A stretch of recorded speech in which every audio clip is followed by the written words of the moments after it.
In conclusion, regarding these potential disorders for Caesar, I can confidently say that he would have loved this channel and definitely would have subscribed to it. You probably know Caesar as the guy from those salads that ruin a perfectly good meal, but did you know he was also instrumental in bringing about the downfall of the Roman Republic? So what kind of psychological makeup creates a man so determined, so successful in military conquests, and so adept at navigating the shark tank of Roman politics that he ends up as dictator for life? Clearly he had skills, but let's be honest, some of his actions scream, maybe therapy would have helped here, bud. Let's start with what we know. It's widely agreed that Caesar suffered from epilepsy. While this isn't a psychological disorder, you can bet your last denarius that having unpredictable seizures in a world that didn't fully understand them would really mess with someone's head. Caesar likely dealt with this by trying to control everything else in his life, and boy, did he succeed at that. First up, delusional disorder, grandiose type. Basically, this is the fixed and irrational belief in which one has an overinflated sense of self-worth and that you possess some great knowledge or power. For Caesar, this might have started as motivation but quickly spiraled into, I'm not just great, I'm the greatest. Picture this therapy session. Caesar, I'm concerned about these beliefs you have. They could potentially lead to depression and other negative emotional outcomes. 20 years later, Caesar struts back into the office and says, I'm dictator for life now. Well, aren't I the greatest therapist ever? You are cured. When you've literally achieved world domination, it gets kind of hard to call it a delusional disorder. So let's try something else. Next, we have post-traumatic stress disorder, PTSD, which has to be considered due to his extensive military career. Caesar spent years on battlefields where death and destruction were just Tuesday. PTSD has a variety of specific criteria, too extensive to get into here, but the general overview is there needs to be an exposure to death or threatened death, an actual or threatened serious injury or sexual violence that leads to various behavioral, cognitive, and emotional changes related to the traumatic event or trauma-related stimuli, causing impairments in functioning that can affect all aspects of one's life. Clearly, Caesar was a prime candidate based on the exposure requirements. But here's the twist. Caesar didn't avoid battle. He ran towards it. Flashbacks? None that we know of. Anxiety? Maybe, but nothing that seemed to inhibit his functioning. Instead of breaking down, he doubled down every time. In fact, he was preparing for yet another campaign right before his assassination. Caesar's resilience rules out PTSD, but let's not forget that it's a testament to his mental toughness, or sheer audacity. Finally, we have Narcissistic Personality Disorder, or NPD. NPD is characterized by an excessive need for admiration, an inflated sense of self-importance, and a desire for unlimited power. Caesar's life reads like a checklist for this.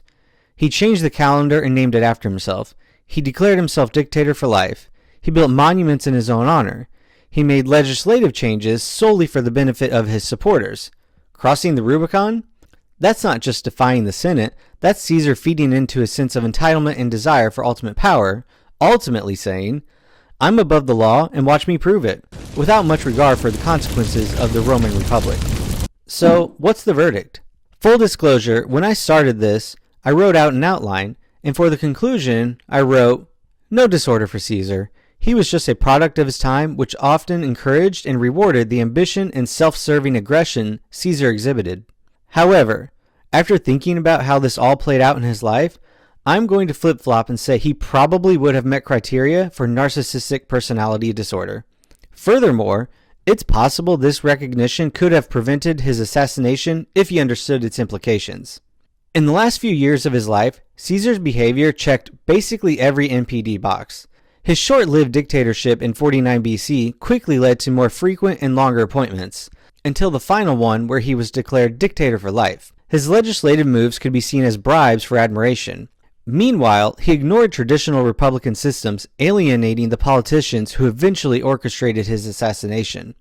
The hallmark of NPD that so often is the reason for a person's poor functioning and trouble with personal relationships is the tendency to do anything to get what they want to satisfy their self-serving desires, even if it means taking advantage of others, while simultaneously having trouble seeing how others perceive them. And Caesar's obsession with mass admiration blinded him to the growing resentment among the Senate and the established ruling class. By the end, Caesar didn't just cross the Rubicon, he crossed every line with the establishment. But given his self-important view, he probably felt he was beyond criticism or reproach of those politicians he viewed as inferior to him. They, however, saw their power slipping away, their traditions crumbling, and their republic being replaced by a one-man show. The result? These dynamics ultimately produced a group of very angry senators and one very stabby afternoon for Caesar. The conspiracy to assassinate him started before he made himself dictator for life, but after that happened, that just sealed the deal for them. It motivated them to do it only about a month after his lifetime dictatorship appointment. In conclusion, I can confidently say that Caesar would have been a prime candidate for narcissistic personality disorder. Maybe, just maybe, if he'd spent less time building statues of himself and more time empathizing with his peers, he could have avoided that infamous Ides of March. But, as history shows, he was stabbed at least 23 times and died at least once. The chaos he left behind eventually ended the Roman Republic and gave rise to the Roman Empire. And it can all be traced back to Julius Caesar probably dealing with what we would now call narcissistic personality disorder. So, what do you think? Does that make sense to you? Feel free to share your thoughts in the comment section below. And don't forget to hit that subscribe button so you don't miss any future videos. Thanks for watching.